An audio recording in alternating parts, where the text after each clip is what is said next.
Todo verdadero creyente se encuentra en medio de una tensión entre el deseo de llegar a ser más santo y la conciencia de lo mucho que le falta crecer en santidad. Es una tensión. Y lo paradójico es que mientras más se avanza hacia esa meta, más cuenta te das de lo lejos que estás. Mientras más creces, menos santo te sientes. Mientras más avanzas, más lejos te ves. Porque la meta es parecernos cada vez más al Señor Jesucristo.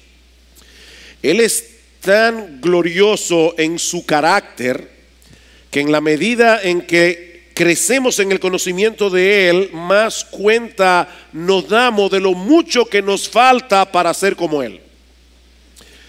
Así que, mi hermano, si tú te sientes frustrado contigo mismo esta mañana, te tengo una buena noticia. Esa frustración puede ser en sí misma un buen síntoma. Esa frustración.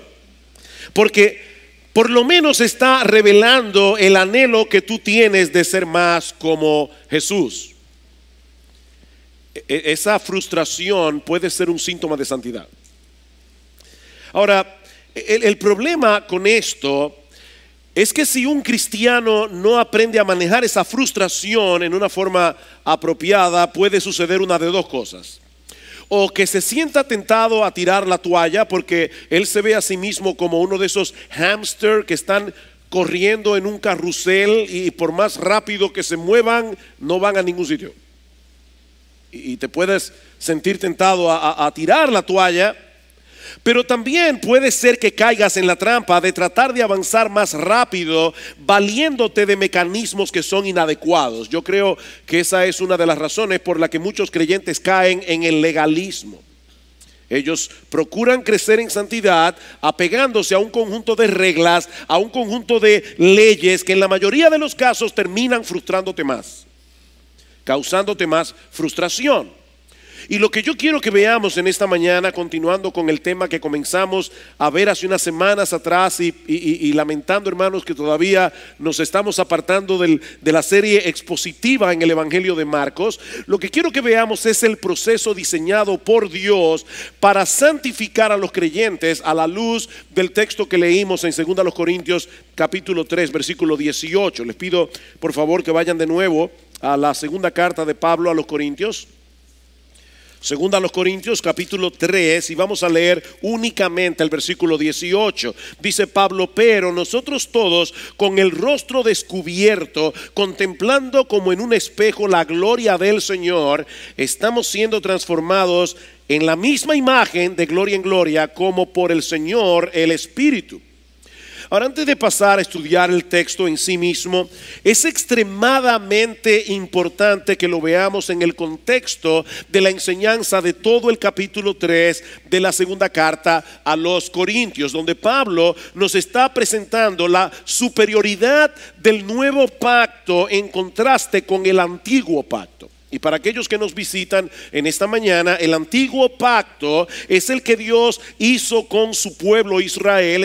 Es la forma como Dios se relacionaba con su pueblo Israel en el Antiguo Testamento, cuando Dios le entregó sus leyes a Moisés en el monte Sinaí. El nuevo pacto es la manera como Dios se relaciona con su pueblo a partir de la obra redentora de nuestro Señor Jesucristo. Y lo que Pablo nos muestra en el capítulo 3 es que el nuevo pacto es superior al antiguo, por lo menos en dos sentidos.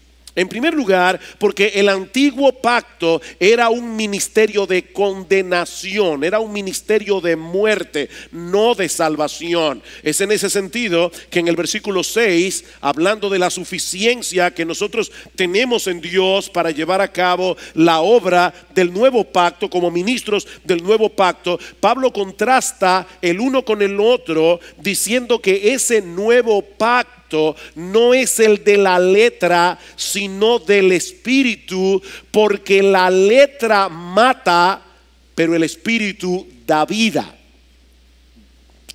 ¿Qué es lo que Pablo está diciendo aquí? Cuando Pablo habla de la letra, se refiere a la ley de Moisés que Dios reveló en el monte Sinaí. Y lo que él está diciendo es que esa letra de la ley, los 10 mandamientos en sí misma, sin la ayuda del Espíritu Santo, no tiene poder ni eficacia para salvar a nadie. Esa ley no te ayuda para poder obedecer a Dios. En vez de ser una fuente de vida, esa ley en realidad es un documento de muerte, es un documento de condenación. No porque haya nada malo en la ley, el problema está en nosotros. El problema no es la ley es santa, justa y buena, dice Pablo. Como bien ha dicho alguien, la ley es un buen capitán, pero la carne es un mal soldado. El problema está en nosotros. Todo lo que la ley ordena es correcto, es apropiado.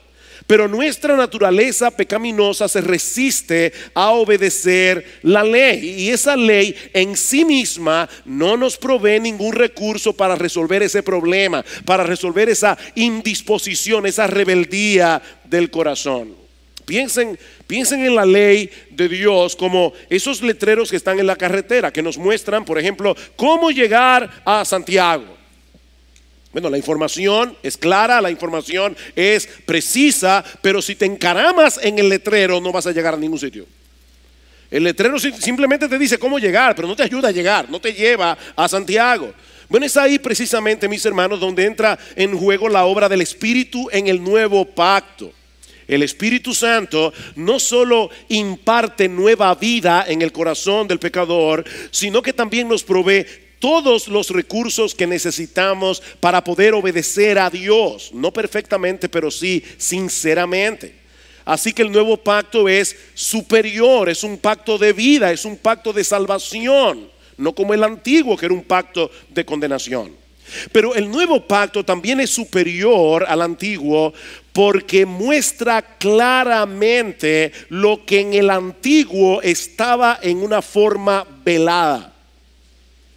Todo aquello que era un misterio en el antiguo pacto es claramente revelado en el nuevo.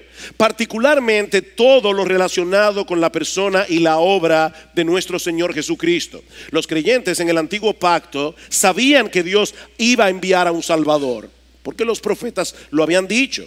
Pero la información que ellos tenían acerca de Jesús, la información que ellos tenían acerca del Mesías, de la obra que él iba a llevar a cabo, no era del todo clara, porque era impartida a través de tipos, a través de símbolos, a través de rituales, a través de ceremonias.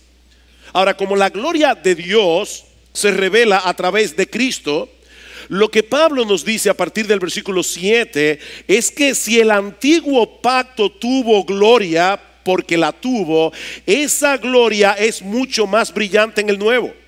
Porque lo que antes estaba velado ahora ha sido descubierto. Y para explicar el impacto que eso produce en la santificación de los creyentes del nuevo pacto, Pablo hace alusión a un episodio muy conocido de la historia de Israel y que encontramos en el capítulo 33 del libro de Éxodo. No tienen que buscarlo, pero básicamente en el versículo 18 del capítulo 33, Moisés le dice a Dios: yo quiero ver tu gloria. Muéstrame tu gloria. Yo no quiero ver una columna de nube, una columna de fuego. Yo quiero ver tu gloria. Y Dios le dice en los versículos 19 y 20: yo haré pasar toda mi bondad delante de ti y proclamaré el nombre del Señor delante de ti, y tendré misericordia del que tendré misericordia y tendré compasión del que tendré compasión. Pero luego Dios le dice a Moisés: pero no puedes ver mi rostro. No puedes ver mi rostro porque nadie puede verme y vivir. Así que Dios le dice a Moisés: yo te voy a colocar en la hendidura de una peña y voy a poner mi mano sobre ti. Yo voy a cubrirte con mi mano hasta que yo haya pasado. Y después apartaré mi mano y verás mis espaldas, pero mi rostro no se verá. Hermanos, guarden eso en el disco duro. Tú vas a ver mis espaldas, tú no vas a ver mi rostro. Por supuesto, niños que están aquí en esta mañana y para todos los adultos, Dios le está hablando a Moisés en un lenguaje que él puede entender, usando elementos que le son familiares a Moisés como un ser humano. Pero Dios es espíritu, él no tiene piernas, no tiene brazos, no tiene espaldas, no tiene cara. Eso es una figura, la manera como Moisés, como Dios le está hablando a Moisés. De manera que lo que Dios le está diciendo a Moisés en este pasaje es que solo se le va a permitir tener una visión parcial de su gloria.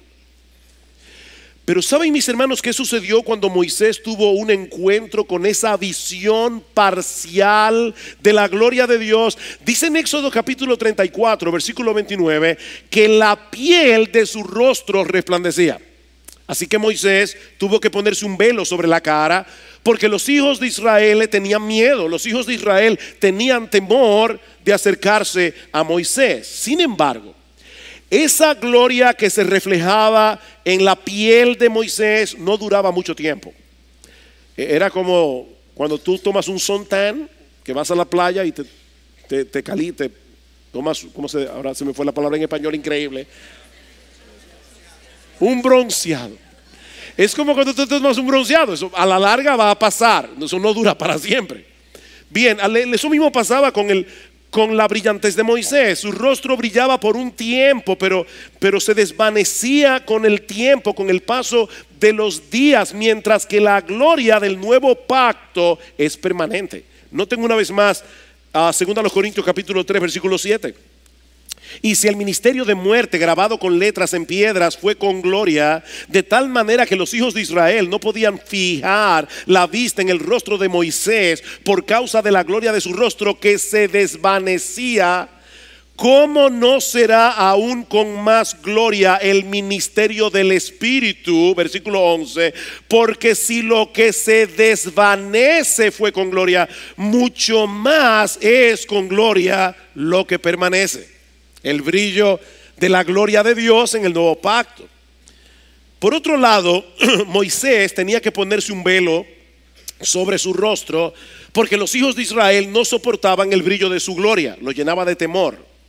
Nosotros, en cambio, vemos esa gloria a cara descubierta por medio del Evangelio. Noten lo que Pablo dice más adelante en el capítulo 4, versículo 3. Pablo dice: si todavía nuestro Evangelio está velado, para los que se pierden está velado, en los cuales el Dios de este mundo ha cegado el entendimiento de los incrédulos para que no vean el resplandor del Evangelio de la gloria de Cristo, que es la imagen de Dios. Ahora, ¿qué ha hecho Dios con los creyentes? Versículo 6. Por medio de la predicación, Dios, que dijo que de las tinieblas resplandeciera, que de las tinieblas resplandecería la luz, es el que ha resplandecido en nuestros corazones para iluminación del conocimiento de la gloria de Dios en la faz de Cristo. Pablo está contrastando de nuevo la experiencia de Moisés con la nuestra. ¿Qué fue lo que Moisés vio? Las espaldas de Dios, ¿recuerdan? Ahora Dios resplandeció en nuestros corazones para que podamos ver su gloria con los ojos de la fe en el rostro de Jesús, en la faz de Jesucristo. Nosotros vemos el rostro, dice Pablo, no las espaldas. A nosotros se nos ha concedido un privilegio mucho más grande que a Moisés. Nosotros estamos viendo con los ojos de la fe lo que Moisés no pudo ver. ¿Y dónde vemos esa gloria? En la persona de Jesús, tal como se revela en el Evangelio. Y es contemplando esa gloria que los creyentes somos transformados. Ya yo puedo irme. Esa es la enseñanza de 2 Corintios 3:18. Contemplando esa gloria somos transformados, pero no se vayan todavía, porque ahora es que vamos a comenzar a explicar el texto. Otra vez, versículo 18. Yo quiero que ahora, me imagino que al leer el texto de nuevo con ese trasfondo podamos entenderlo mejor. Dice Pablo: pero nosotros todos, ¿verdad? Un contraste con el antiguo pacto. En el antiguo pacto solo era Moisés, pero nosotros todos, con el rostro descubierto, contemplando como en un espejo la gloria del Señor, estamos siendo transformados en la misma imagen de gloria en gloria, como por el Señor el Espíritu. En el antiguo pacto, solo Moisés tuvo el privilegio de tener un vislumbre parcial de la gloria de Dios. Pero mis amados hermanos, en el nuevo pacto, todos los creyentes tenemos y disfrutamos ese privilegio. Pero todos nosotros, dice Pablo, contemplamos como en un espejo la gloria del Señor. Todos nosotros tenemos contacto con esa gloria de primera mano, porque esa gloria se revela en todo su esplendor en la persona de nuestro Señor Jesucristo. Nosotros no necesitamos un mediador como Moisés para entrar en contacto con esa gloria, porque Dios nos abrió los ojos en la regeneración para que podamos ver a Jesús tal como Él es revelado en las Escrituras. Él es el mediador por excelencia de la gloria de Dios, porque Él es Dios. Él es Dios hecho hombre. ¿Recuerdan cuando Felipe le pide a Jesús en Juan capítulo 14 versículo 8, Señor, muéstranos al Padre? ¿Qué le dice Jesús? ¿Tanto tiempo hace que estoy con vosotros y no me has conocido, Felipe? El que me ha visto a mí ha visto al Padre. Mis hermanos, en Cristo habita corporalmente toda la plenitud de la deidad, dice Pablo en Colosenses capítulo 2 versículo 9. Toda la plenitud de la deidad. El autor de la carta a los hebreos nos dice en el versículo 3 del capítulo 1 que el Señor Jesucristo es el resplandor de la gloria del Padre y la expresión exacta de su naturaleza. Él es la expresión exacta de su naturaleza. Y en primera de Juan capítulo 5 versículo 20 dice que Cristo es el verdadero Dios y la vida eterna. Así que la gloria a la que todo creyente del nuevo pacto tiene acceso es infinitamente superior a la gloria que Moisés pudo vislumbrar en el monte Sinaí. Moisés no se habría podido imaginar que alguien fuera capaz de contemplar la gloria de Dios de esa manera. Eso es lo primero que Pablo nos enseña en este texto, que todos los creyentes del nuevo pacto tienen acceso a la gloria de Dios en la faz de Jesucristo. Por supuesto, esta es una experiencia muy diferente a la que tuvo Moisés en el Sinaí, porque aquí no estamos hablando de una manifestación física, no estamos hablando de una manifestación que podemos ver con los ojos de la cara y que hace brillar literalmente nuestra piel. No es esa experiencia, pero es una experiencia muchísimo mejor. Muchísimo mejor.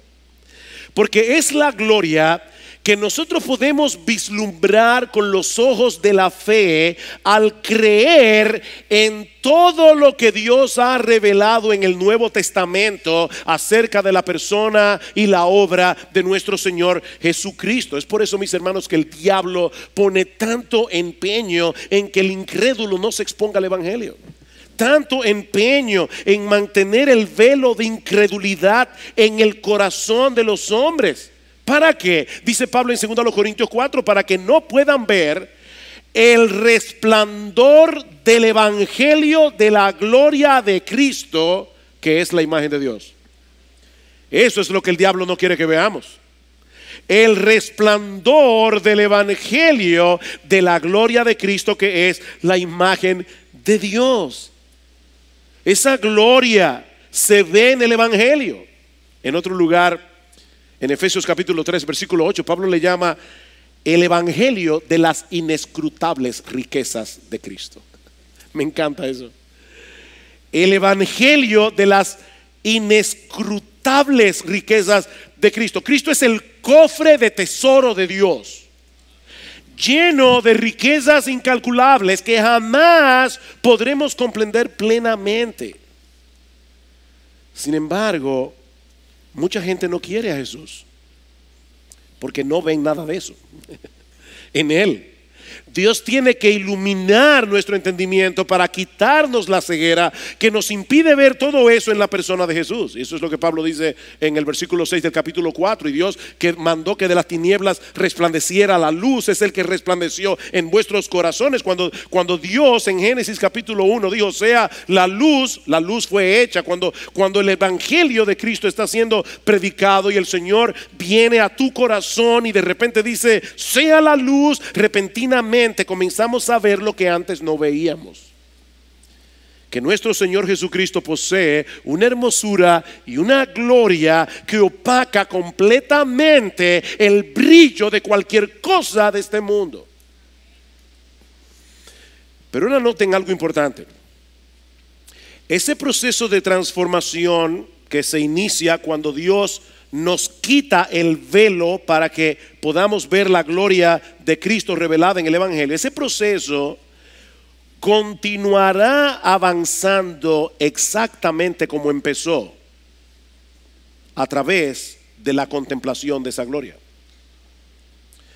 Recuerden lo que dijimos: todos los creyentes del nuevo pacto tienen acceso a la gloria de Dios en la faz de Jesucristo. Pero Pablo nos enseña también en este texto que al contemplar esa gloria somos transformados. Vean el texto otra vez. Pero nosotros todos, con el rostro descubierto, contemplando como en un espejo la gloria del Señor, estamos siendo transformados en la misma imagen, de gloria en gloria. Y Pablo vuelve de nuevo al contraste entre los dos pactos.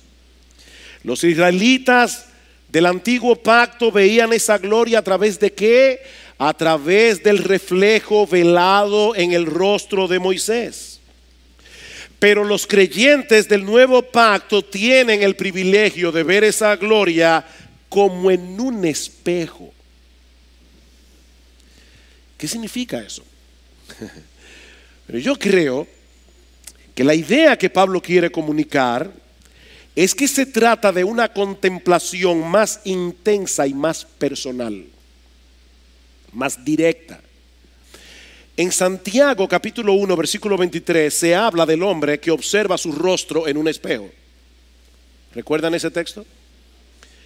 No hay ningún intermediario entre él y su reflejo en la superficie del espejo. Como bien ha dicho alguien, esa es una mirada personal, es una mirada directa, es una mirada inmediata. Tú tomas el espejo de mano, te lo colocas frente a tu cara y no hay nada que se interponga entre la imagen y tú. Bueno, eso es lo que Pablo parece querer transmitir con esta figura en 2 Corintios 3:18. Los israelitas del nuevo pacto veían el brillo en la piel de Moisés, es decir, indirectamente, y para colmo de males a través de un velo. Pero los creyentes del nuevo pacto pueden ver esa gloria en una forma abierta, pueden ver eso en una forma explícita a través de las palabras del Nuevo Testamento.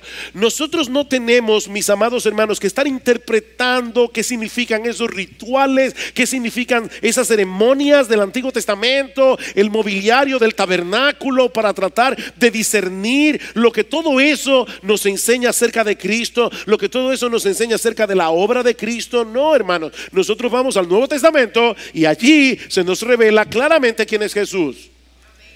Allí se nos revela claramente, en una forma bien explícita, qué fue lo que Él vino a hacer para salvar a pecadores. Ese es el espejo en el que nosotros podemos contemplar la gloria de nuestro Señor y Salvador Jesucristo. El espejo de las Sagradas Escrituras, el espejo de la Biblia. Y al contemplar esa gloria, dice Pablo, somos transformados. Y la palabra que se usa allí es metamorfosis. Es la misma palabra que se usa en los evangelios para hablar de la transfiguración de nuestro Señor Jesucristo. Cuando Moisés se expuso a la gloria de Dios en el monte Sinaí, su piel adquirió un brillo sobrenatural, pero andando el tiempo, como ya dijimos, ese brillo comenzó a desvanecerse hasta que finalmente desapareció. Eso es lo que Pablo dice en el versículo 7 del capítulo 3.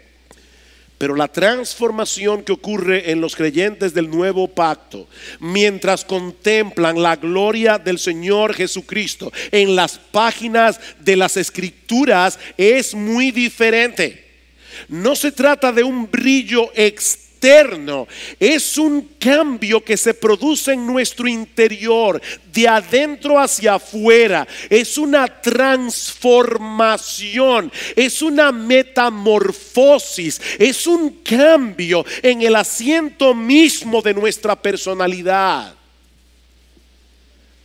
Y en vez de desvanecerse con el paso del tiempo, se hace más marcado, se hace más intenso. Nuestro carácter se va conformando cada vez más al carácter de nuestro Señor Jesucristo. Mis hermanos, eso es santificación progresiva. Es a eso que la Biblia llama santificación. No se trata de una obediencia mecánica a un conjunto de reglas, a un conjunto de leyes. Es un proceso de cambio a través del cual el parecido de Jesús se hace cada vez más evidente en nosotros. ¿Y cómo ocurre eso? Contemplando su gloria. Contemplando su gloria. Eso es algo similar a lo que Pablo dice en Romanos capítulo 12, versículo 2. Pablo dice: no os conforméis a este mundo, no se conformen al molde de este siglo, sino déjense transformar. Y la palabra allí otra vez es metamorfosis. Déjense transformar por medio de la renovación de vuestro entendimiento. Nosotros venimos al cristianismo con muchas mentiras en la cabeza y deben ser desalojadas de allí por la luz de la Biblia, deben ser sacadas de allí. Y en la medida en que somos renovados en nuestra forma de pensar, en esa misma medida somos transformados. Hermanos, ¿cómo es que ocurre esa renovación de nuestro entendimiento? En la misma medida en que nosotros llenamos nuestras mentes con la palabra de Dios. En la misma medida en que llenamos nuestras mentes con la palabra de Dios. Porque en esa palabra se revela en todo su esplendor la gloria de Jesús. Dice John MacArthur: en la medida en que los creyentes contemplan la gloria del Señor, mirando de manera clara, permanente y profunda. ¿Oíste eso, mi hermano? ¿Cómo es que eso ocurre? No es levantándote por la mañana y leyendo el versículo del día para decir que leíste la Biblia. Oye lo que le está diciendo: mirando la gloria del Señor de manera clara, permanente y profunda, la majestad de su persona y de su obra. Cuando el creyente está contemplando eso, la verdadera santificación ocurre. Cuando el Espíritu Santo, dice MacArthur, toma a ese creyente cuyo corazón está centrado en Cristo y lo eleva de un nivel de gloria al siguiente nivel de gloria, contemplando la gloria del Señor. Es por eso, mis hermanos, que nuestra tarea como pastores no es venir para que pasemos aquí un buen tiempo, dar una buena terapia psicológica y una charla de autoayuda y tú sales de aquí diciendo: ay, qué lindo, qué bien. Miren, además de decirle algo personalmente: cuando alguien me dice en la puerta qué lindo fue el mensaje de hoy, yo me deprimo. Porque nosotros no venimos aquí a hablar lindo, nosotros venimos aquí a otra cosa. Nuestra tarea como pastores es hacer que todos los que estamos aquí fijen su rostro no en nosotros, que no dependan de nosotros. El corazón de nuestro trabajo es exponer la Biblia de tal manera que todos puedan ver más claramente la gloria y hermosura de nuestro Señor Jesucristo. Hacerles ver, eso es mi tarea en esta mañana, hacerles ver que en el mundo entero no hay nadie como Él. Esa es mi tarea, hacerles ver que no hay nadie como Él. Algunos de ustedes tienen suficiente edad, son lo suficientemente mayorcitos como para recordar aquellas pruebas nucleares que se hacían durante la Guerra Fría. Aparecían fotos de eso, un grupo de científicos con batas blancas, ¿recuerdan eso? Y con unos lentes rarísimos que los guardaban sus ojos, espejuelos especiales, se reunían en el desierto para observar detonaciones nucleares a distancia segura. Y todos allí estaban bien atentos al brillo intenso de la detonación. Esos científicos tenían casi una obsesión con este asunto de la bomba nuclear. Mis hermanos, nosotros nos reunimos como iglesia cada domingo a hacer exactamente lo mismo. Nosotros venimos aquí, salimos por un momento del desierto del mundo y venimos aquí a contemplar todos juntos el brillo de la gloria de nuestro Salvador, que es infinitamente superior a 1 millón de bombas nucleares. A eso es que nosotros venimos a la iglesia. Eso es lo que queremos que ocurra mientras su palabra es predicada, mientras cantamos los himnos. ¿Por qué no venimos aquí a cantar todos juntos, Kumbaya, Kumbaya? Nosotros queremos cantar algo que tenga teología. Nosotros queremos que a través de nuestros himnos la gloria de Jesús sea claramente cantada. No venimos aquí a pasar un buen tiempo. Nosotros queremos que en la comunión que tenemos unos con otros, cada uno de los hermanos ayude al otro a ver más claramente que Jesús es hermoso. Es a eso que nos congregamos aquí. Para eso es que venimos a la iglesia. Nosotros venimos a ver esas detonaciones nucleares. Nosotros venimos a ver ese brillo de ese hongo que sale cuando la persona de Jesús es presentada en todo el esplendor que nosotros podemos, a pesar de las limitaciones de nuestro lenguaje. Queridos hermanos, nuestro Señor Jesucristo es infinitamente más glorioso de lo que nuestras mentes pueden concebir y de lo que estos pobres labios pueden expresar. Y lo que Pablo está diciendo en nuestro texto es que los creyentes somos transformados contemplándolo a Él en toda su hermosura. Es así que ocurre. En otras palabras, hermanos queridos, es la admiración por la persona de Jesús lo que transforma al creyente. Porque todo el mundo termina pareciéndose al objeto de su adoración. Ese es un principio que se repite una y otra vez en la Biblia. Tú te conviertes en lo que adoras. ¿Oíste bien, hermano? Y amigos que están aquí en esta mañana, tú te conviertes en lo que adoras. Esa es la enseñanza del Salmo 115, en un lenguaje hasta gracioso, cargado de ironía. El salmista compara al único Dios vivo y verdadero con los ídolos de las naciones.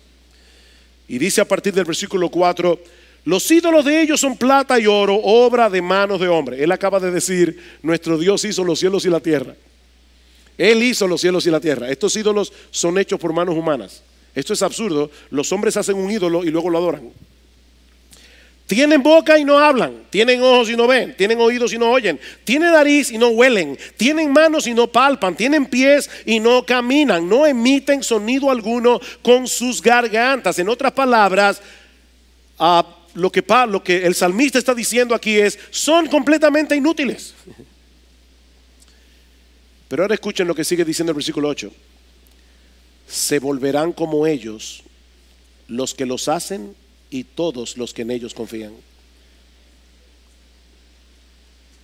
¿Qué va a suceder? Se volverán como ellos, todos los que los hacen y todos los que en ellos confían. Mi amigo, tú te vas a terminar convirtiendo en lo que adoras. Si el objeto de tu adoración es el dinero, terminarás convirtiéndote en un materialista. Si el objeto de tu adoración es el deporte, es el entretenimiento, son las compras, terminarás convirtiéndote en una persona superficial, ligera y mundana. Si el objeto de tu adoración eres tú, terminarás convirtiéndote en un ser desagradablemente egocéntrico.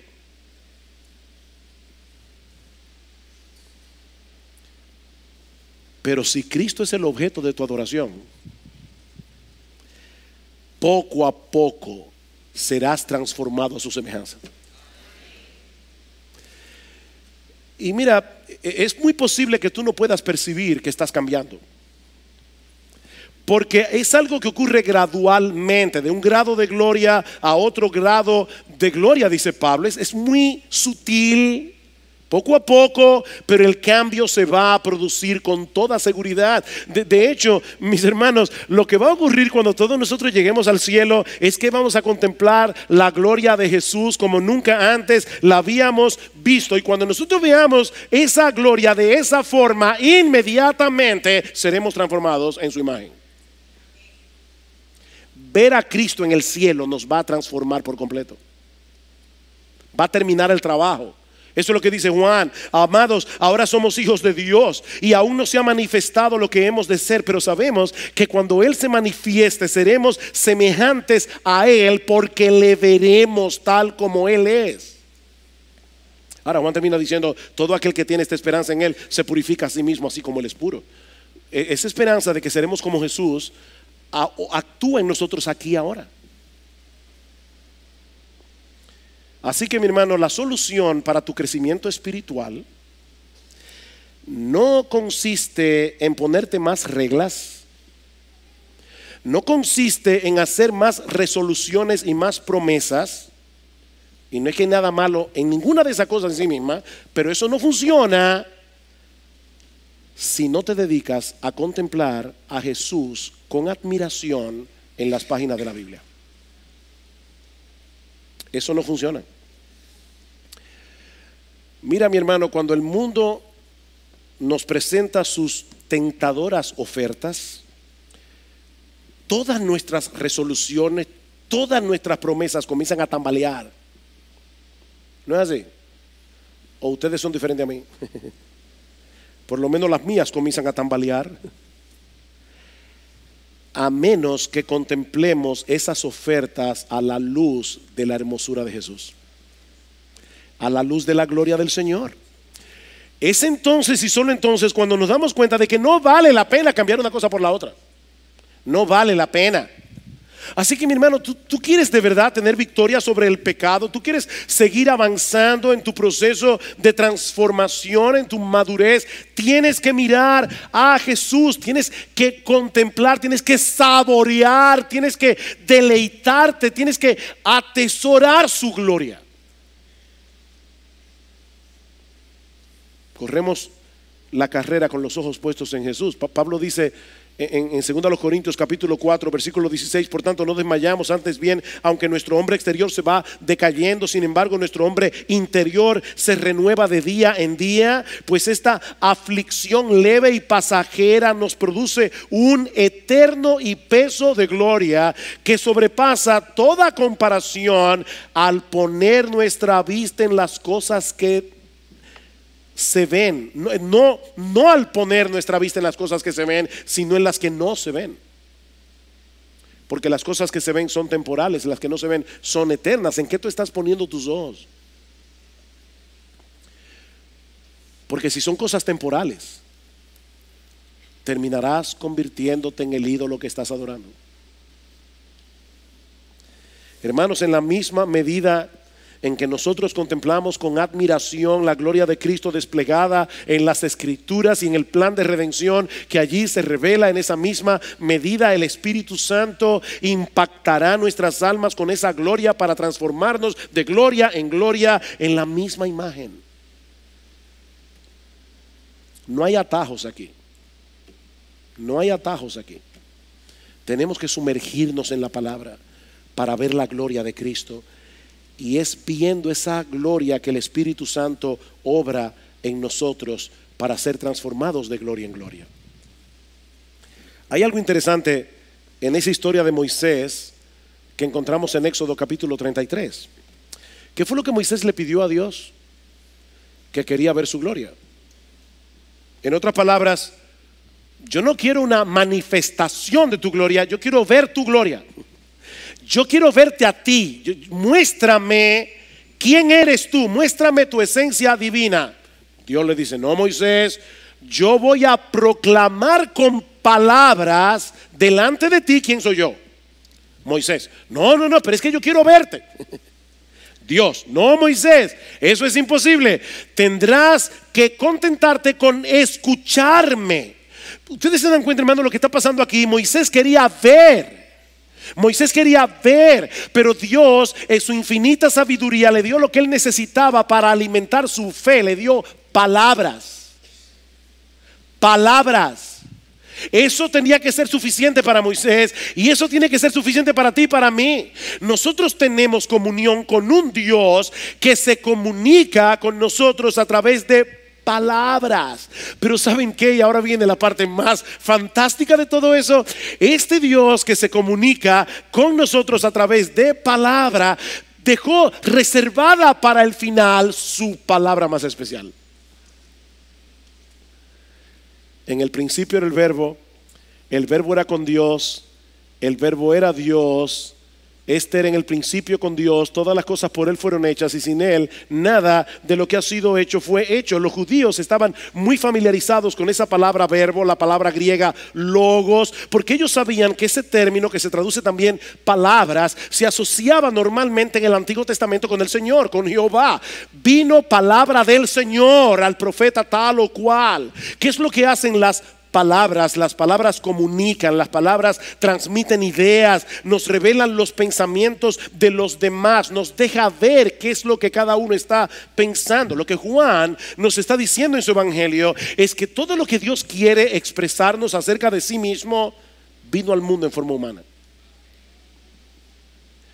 En el principio era el verbo era con Dios, el verbo era Dios y ese verbo se hizo carne y vimos su gloria como del unigénito del Padre, lleno de gracia y de verdad. Ven qué interesante, Juan vio la gloria de Cristo en el monte de la transfiguración, pero lo que él resalta en Juan 1:14 es la gracia y la verdad, lo que se revela en el evangelio, las palabras del evangelio. Es allí donde vemos la gloria. Esa palabra estaba con Dios, pero esa palabra era Dios y se hizo hombre para revelarnos a Dios. A Dios nadie le vio jamás. Juan 1:18. El unigénito Hijo que está en el seno del Padre, Él le ha dado a conocer. Es exactamente la misma enseñanza que encontramos en Hebreos capítulo 1 versículos 1 al 2. Dice el autor de la carta a los Hebreos: Dios, habiendo hablado muchas veces y de muchas maneras a los padres por los profetas, en estos postreros días nos ha hablado. Y la Biblia en español suple algo que no está en el original griego. Dice: nos ha hablado por el Hijo. Pero lo que el texto griego dice en realidad es: Dios nos habló de muchas maneras a los padres por los profetas, pero en estos postreros días nos ha hablado en Hijo. En Hijo. Ustedes han visto esas personas que se comunican mejor en un idioma que en otro. Fulano se comunica bien en español o fulano se comunica bien en inglés. Dios se comunica mejor en Hijo. Ese es el lenguaje de Dios. Así que es en Él y en nadie más donde el hombre encuentra todo lo que necesita para poder conocer acerca de Dios y entonces conocer a Dios, conocer acerca de Dios y conocer a Dios. El Hijo de Dios encarnado es el mejor, más claro, más perfecto lenguaje en el que Dios se comunica con nosotros. Y Dios inspiró a algunos hombres para que escribieran la Biblia y de ese modo pudiéramos conocer a través de sus páginas a esa palabra encarnada. Todo lo que Dios dejó registrado en las Escrituras lo hizo con el propósito de que nosotros podamos conocerle a Él a través de Jesús, quien es el resplandor de su gloria y la expresión exacta de su naturaleza.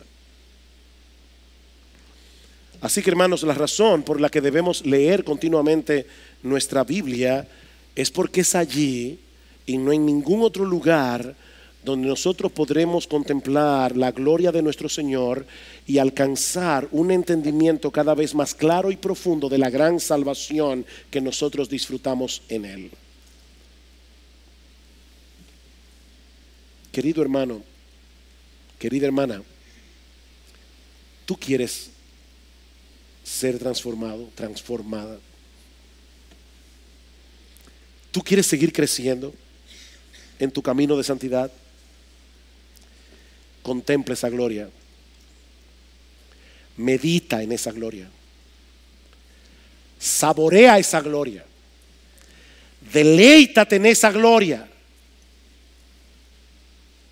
Toma tiempo para ver a Jesús en la Biblia. Medita en Jesús a lo largo del día mientras te envuelves en tus labores cotidianas, cuando tienes que enfrentar las dificultades y tentación de este mundo caído. Recuerda que Jesús es el mismo ayer y hoy y por los siglos, y que Él ha prometido estar con nosotros todos los días hasta el fin del mundo. Él está contigo todos los días. Él es el mismo Cristo que se apiadó de la viuda de Naín y resucitó a su hijo. Qué diferente sería si nosotros estamos pasando por una dificultad y ahí estamos contemplando la gloria, no contemplando el problema, contemplando la gloria de Jesús. Señor, tú eres el que calma el mar en tempestad. Tú no has cambiado, tú sigues siendo todopoderoso, tú sigues siendo bueno, tú sigues siendo compasivo, tú sigues siendo comprensivo, tú sigues siendo paciente, y tú estás aquí.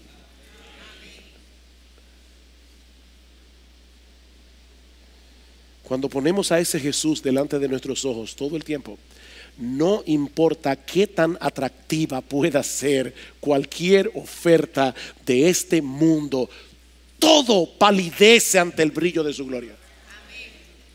Todo palidece.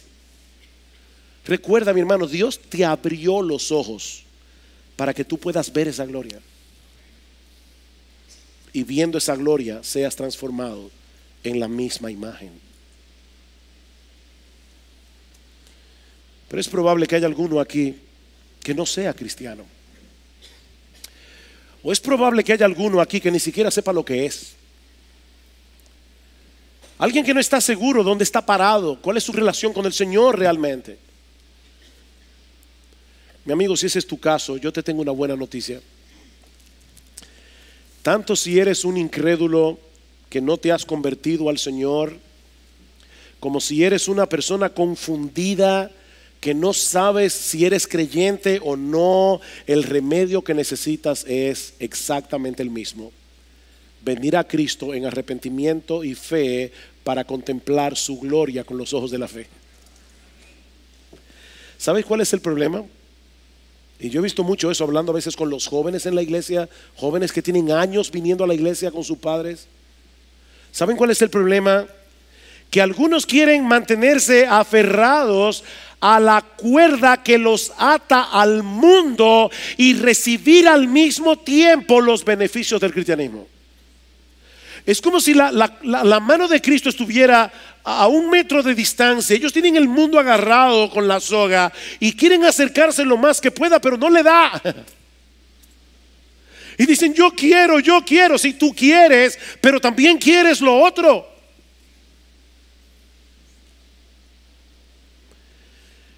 Mi amigo, déjame decirte algo: eso no solamente es imposible, eso es una tontería. Eso es una tontería. ¿Para qué mantenerte aferrado a un mundo que solo puede causarte frustración aquí y ahora, y finalmente llevarte a la condenación del infierno? Mi amigo, suelta esa soga. Suelta esa soga de una vez por todas y abraza a Cristo con las 2 manos. Abraza a Cristo con todo tu corazón por medio de la fe. Arrepiéntete de tus pecados. Arrepiéntete de una vida vivida de espaldas a Dios.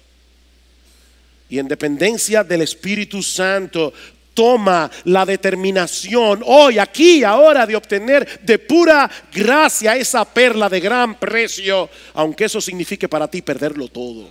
Porque lo vas a perder todo y lo vas a ganar todo. El que cree en mí, como dice la Escritura, de su interior correrán ríos de agua viva. Yo he venido a que tengan vida, y vida en abundancia.